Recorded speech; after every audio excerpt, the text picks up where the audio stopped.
আর এই পারে যারা আছেন তারাও থাকেন, কোনো অসুবিধা নাই, কিন্তু টু শব্দ করা যাবে না, কারণ 16টা বছর 17টা বছর আমাদের কথা বলতে দেন নাই। এখন অন্তত 16টা মাস আপনারা চুপ থাকেন, ঠিক আছে? একটু চুপ থাকার দরকার আছে না নাই? যদি চুপ থাকে তাইলে ঝামেলা নাই, আর যদি কথা বলে ঝামেলা আছে না নাই? আবার পত্রিকায় দেখলাম, আহারে আজকে দেখলাম নিউজ, আমার বিশেষ দলের লোকেরা ওই দলের হয়ে মিছিলে নামেরে।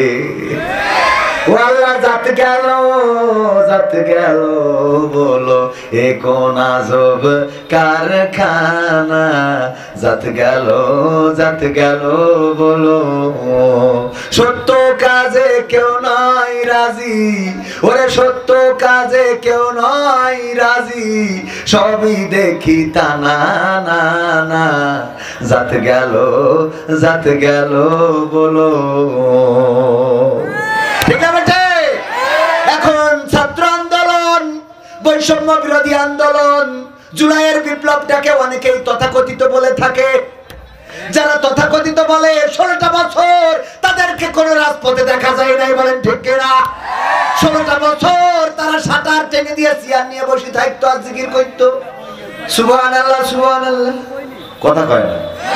এখন আবার কথা বলে তথাকথিত ছাত্র আন্দোলন যদিও ভুল স্বীকার করে ক্ষমা চেয়েছে, কিন্তু এমন ভুল হবে কেন? কথা কয় না, এমন ভুল হবে কেন?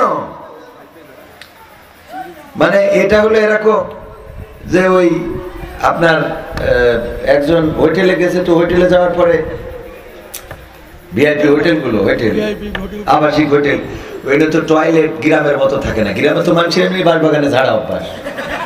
তো এখন তারপরেও যায় একটু টয়লেটে যায় বদনা নিয়ে কাম সাইতে, কিন্তু যেই হোটেলে যেই দেখে সে পায়খানা ঘর খুঁজে পাচ্ছে না।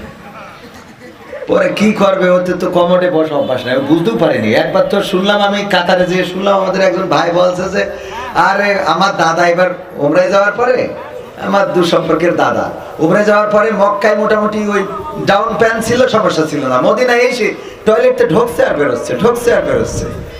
আমি বলছি দাদা কি হয়েছে? কয় সে টয়লেট খুঁজে পাচ্ছিল। তো বললাম যেটাই ঢুকছেন ওইটাই তো, কয় এইখানে সে কাম ছাড়বো সেটা কো। তো ওই যে ঢাকনা খুলি দেখাই দেওয়া হইলো, এই তো আছে এনে মানে কেমনে কি করো। তো আমাদের একজন ভাই বলছে আপনার দাদা হয়তো, আপনি চলে আসেন, আমি শিখাই দিচ্ছি। পরে শিখাই দিয়েছে, আবার খানিক পর বেরোয় গেছে।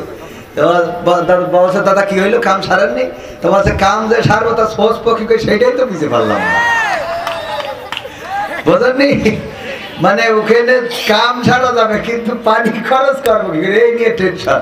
তো যাই হোক, একজন বলছে যে এইটা আমি যখন কাতারে যেয়ে বললাম, বলছে আপনার দাদার তো এই ঘটেছে। আমার একজন আসিল, সে তো আর ঘটনা ঘটাইছে।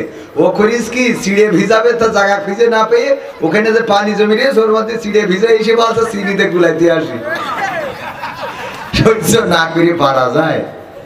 তো যাই হোক, এখন ওই হোটেলে লাইন না পেয়ে পায়খানা করিছে মোজার মধ্যে করে, মোজাটা ঘিরে দিয়ে ওই যে ফ্যান, এক্সস্ট ফ্যান আছে, ওই ফাঁক দিয়ে ছেলে দিতে গেছে, ওখানে না বেঁধে ওই যে সিলিং ফ্যানে বেঁধে গেছে, বাদলি ওইটাই ঘুরে পুরো সারা ওয়াল ওই পায়খানার সেই গু লেগে গেছে।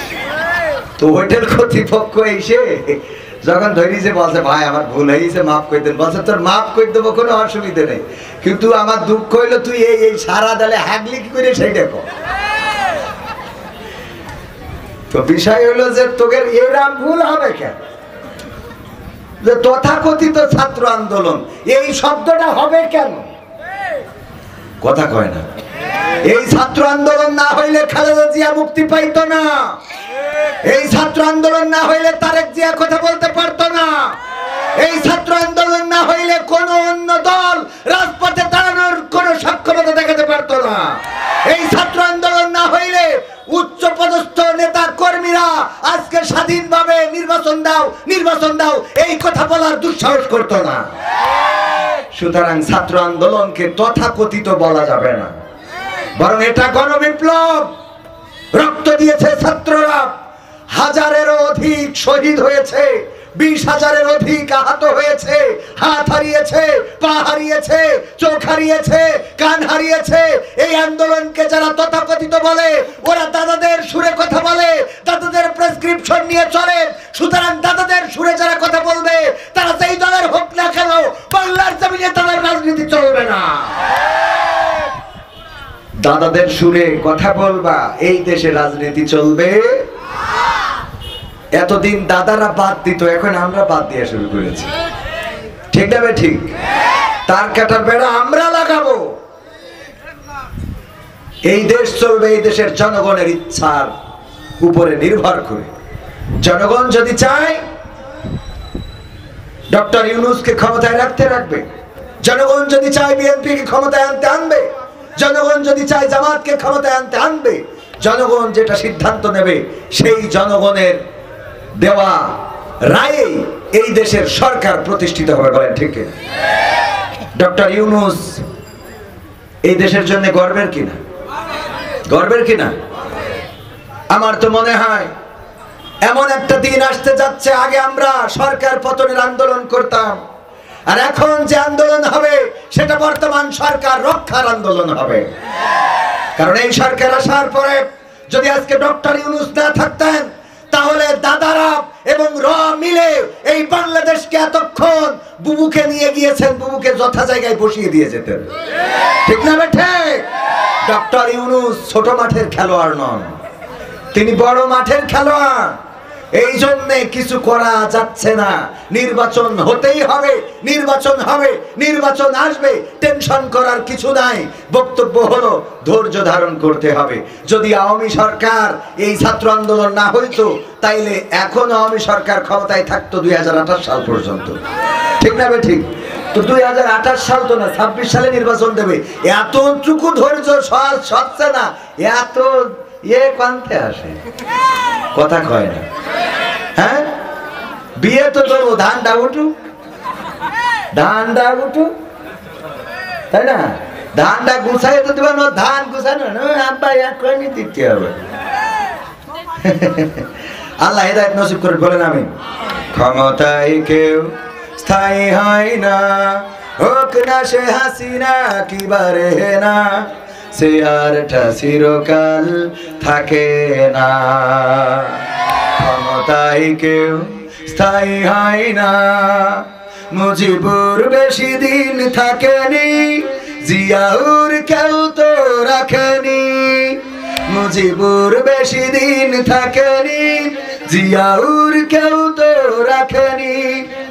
এরশাদ চলে গেছে পৃথিবী ছেড়ে, এরশাদ চলে গেছে পৃথিবী ছেড়ে, কেউ আজ তার কথা কয় না। বলে ক্ষমতায় কেউ স্থায়ী হয় না, হাসিনা ক্ষমতা ধরে রাখতে আয়না ঘর বানিয়েছিল, জনগণের রোশন হলে সোনাই নদীর ওপারে গেল। হাসিনা ক্ষমতা ধরে রাখতে আয়না ঘর বানিয়েছিল, জনগণের রোশন হলে দাদার দেশে পাল